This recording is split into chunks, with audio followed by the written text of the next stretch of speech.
Bonjour à tous, avec les panneaux des villes inversés, des blocages par des tracteurs, des opérations coup de poing devant les préfectures notamment. Il y a une révolte paysanne qui gronde, rurale même en France, très fortement, pas très médiatisée. Pourquoi? Parce qu'elle va au fond des vrais problèmes, notamment le libre-échange porté par l'Union européenne, destructeur, avec cette affaire du traité de libre-échange Union européenne-Mercosur, le plus gros de l'histoire mondiale, qui ressurgit justement maintenant, qui mettrait à terre nos agriculteurs, qui ressurgit par l'Allemagne et par la Commission européenne. J'y reviens également dans cette vidéo, mais on va voir que les paysans portent des revendications très anti-mondialistes, très anti-euro-mondialistes, très souverainistes, pas forcément en l'exprimant ainsi, mais enfin c'est de fait comme ça, et donc nous devons soutenir, nous devons rejoindre. Ça me fait penser au mouvement, au début du mouvement néerlandais, on va y revenir aussi. En tout cas, c'est très intéressant, très important. Et moi, je vais vous en parler en détail dans cette vidéo. N'hésitez pas à la faire circuler. N'hésitez pas à les rejoindre. On va les discuter, soutenir des comités paysans. Je vois qu'ils sont souvent des drapeaux français d'ailleurs dans leur manif actuellement près de chez vous. Partagez cette vidéo, abonnez-vous à cette chaîne YouTube ou réabonnez-vous. Il suffit de cliquer sur s'abonner en dessous, c'est un petit clic, c'est gratuit, vous êtes abonné à la chaîne et hop, ça circule mieux. Ces vidéos sont mieux recommandées automatiquement par YouTube si vous êtes abonné plutôt que pas abonné. Donc je vous en remercie grandement. Je dis réabonnez-vous parce qu'il est possible que YouTube vous ait désabonné. Vérifiez entre temps si c'est le cas et réabonnez-vous si vous voulez bien. Le cas échéant, je vous en remercie beaucoup. On se retrouve en direct ce vendredi 8 décembre à 19h sur cette chaîne. Soyez là. Gros direct, grosse actualité. Je prends toutes vos questions en direct. Ramenez du monde. On va regarder l'actualité nationale et internationale la plus explosive, la plus brûlante, la plus intéressante. La suite aussi, les européennes et tout le reste, ensemble ce vendredi 8 décembre à 19h sur cette chaîne. Prochaine grosse manif nationale, samedi 16 décembre. Rendez-vous 14h, place du Palais Royal à Paris, sur les JO totalitaires. Boycott des JO totalitaires. On ne parle pas de l'aspect sportif, mais de l'aspect QR code qui revient. Vidéosurveillance programmée pour la première fois avec reconnaissance faciale, mais également doublement des prix de la mobilité, suppression des bouquinistes, etc. Bref, on ne veut pas de ces JO à la sauce Macron, à la sauce totalitaire. Il est important de venir très très nombreux. Ça va être ouvert à tous. Samedi 16 décembre, rendez-vous 14h, place du Palais Royal, cortège national. On y reviendra. Beaucoup de choses à faire là-dessus. Voilà, bon écoutez, on est parti. Alors, cette révolte paysanne qui gronde, révolte paysanne rurale aussi, parce qu'elle est déjà très soutenue par les campagnes françaises, mais c'est pas que dans les campagnes, vous allez voir, et qui est largement occultée par les médias, je l'ai dit, parce qu'elle dérange.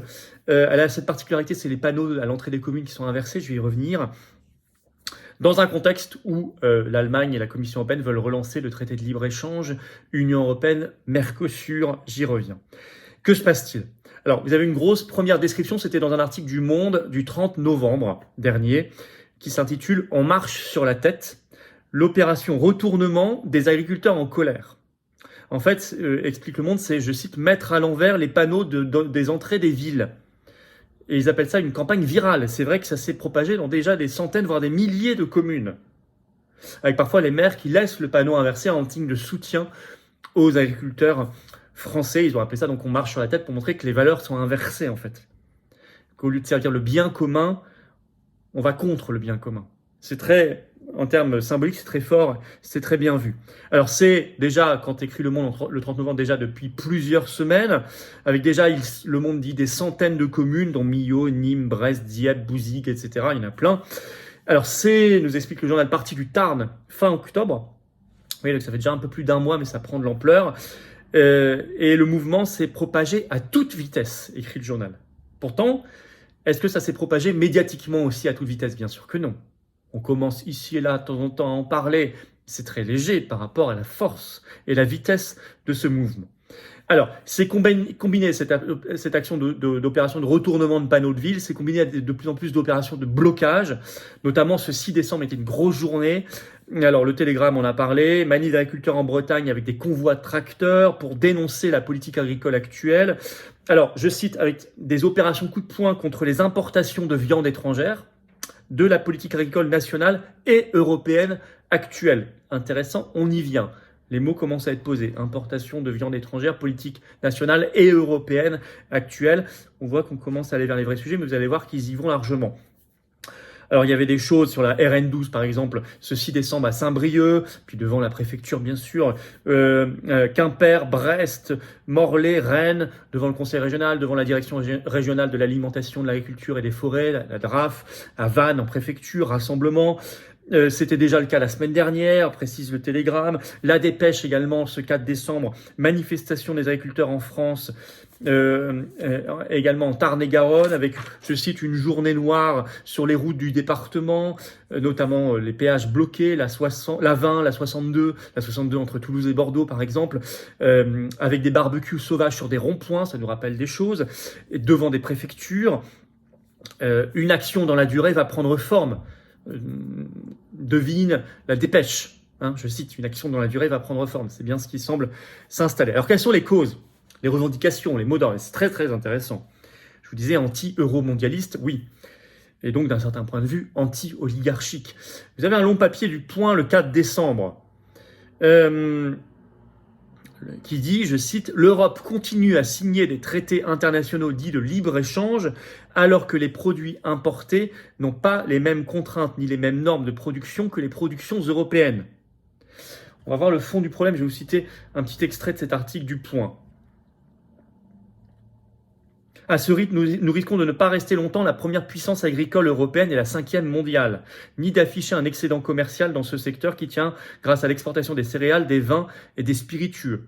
Il s'avère en effet que nous importons toujours davantage de denrées alimentaires et de produits d'entrée de gamme, que nous interdisons à nos propres agriculteurs de produire. Ça c'est fou. Tels que 60% des fruits que nous consommons. Écoutez bien, 40% des légumes, 50% de la viande blanche, 25% de la viande rouge sont ainsi des produits d'importation. 60% des fruits et 40% des légumes notamment. Face à cela, aucun plan d'envergure, je lis toujours, de souveraineté alimentaire n'a été finalement proposé. Le discours du gouvernement sur la nécessaire baisse des prix a même incité les industriels de l'agroalimentaire à délaisser l'achat des productions françaises pour aller chercher moins cher ailleurs. Pourquoi ? Parce qu'on leur donne l'avantage à ce qu'il y a ailleurs. On va y revenir par les traités de libre-échange. Si l'on y prend garde, je cite, l'agriculture française pourrait bien connaître le même sort que notre industrie, la minée. Aujourd'hui, vous avez une disparition, une raréfaction et un appauvrissement. Aujourd'hui, un quart des agriculteurs français vivent sous le seuil de pauvreté. En 30 ans, le revenu national de la branche agricole a baissé de presque 40% en euros constants. Qui accepterait ça ? Quel autre secteur économique accepterait ça ? On parlait beaucoup des traités de libre-échange. Il y avait un reportage sur ces manifestations agricoles sur France Info ce 7 décembre. Il citait, on entendait les agriculteurs, les jeunes notamment, qui étaient dans les blocages, dans les tracteurs, qui parlaient au micro et qui disaient « Nous avons contrôlé des camions, on y a trouvé du lait néerlandais et de la viande espagnole. Ça n'est plus possible. » Donc c'est l'importation de hors Union européenne, notamment tous les grands traités de libre-échange que l'Union européenne signe, on y revient, mais c'est aussi la concurrence intra-Union européenne parce que à cause de l'Union européenne, on a supprimé toutes les barrières douanières, toutes les protections et même toute possibilité de faire du patriotisme national, alimentaire, agricole, industriel, etc., mais notamment ici alimentaire. Donc c'est intra- et extra-européen, la concurrence à cause de l'Union européenne à chaque fois. Et de la soumission évidemment de nos gouvernements. Alors, ils ont rencontré déjà Elisabeth Borne ce 5 décembre, ça n'a rien donné. La Tribune, justement, publie une longue enquête sur ce mouvement le 5 décembre.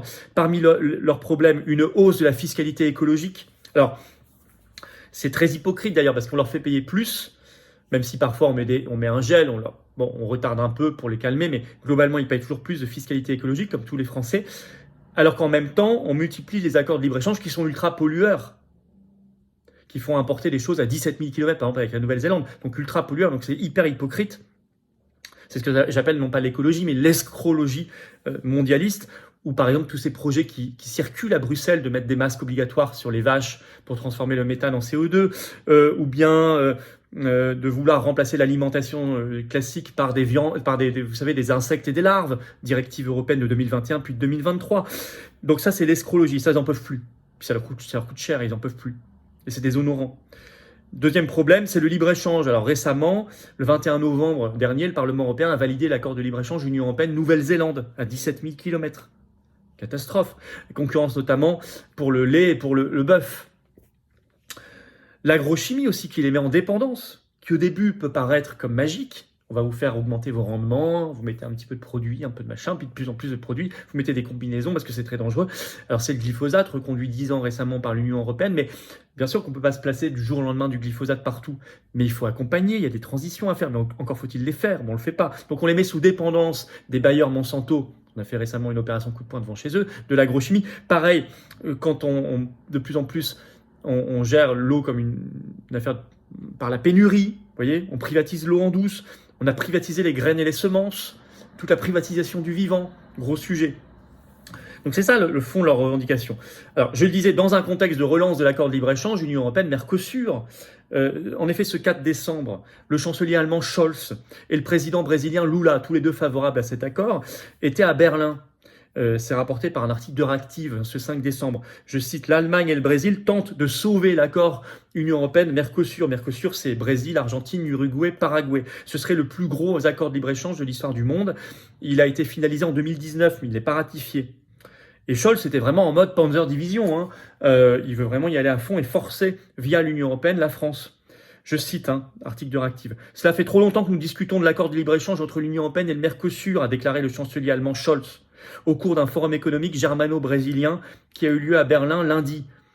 Et il s'agit maintenant de faire en sorte que l'accord franchisse la ligne d'arrivée. Et c'est pourquoi je demande de faire preuve de pragmatisme, y compris du côté de l'Union européenne, a déclaré Scholz, faisant référence aux commentaires du président français Macron, qui a remis en cause les négociations ce week-end en marge de la COP28 sur le climat. Vous voyez ? Donc en fait, il veut nous tordre le bras. Alors, ce qui est intéressant, c'est que le nouveau président argentin, Milei, qui entre en fonction le 10 décembre, lui, il est contre cet accord. Donc ça, c'est plutôt intéressant, heureusement. Mais est-ce que ce sera suffisant ?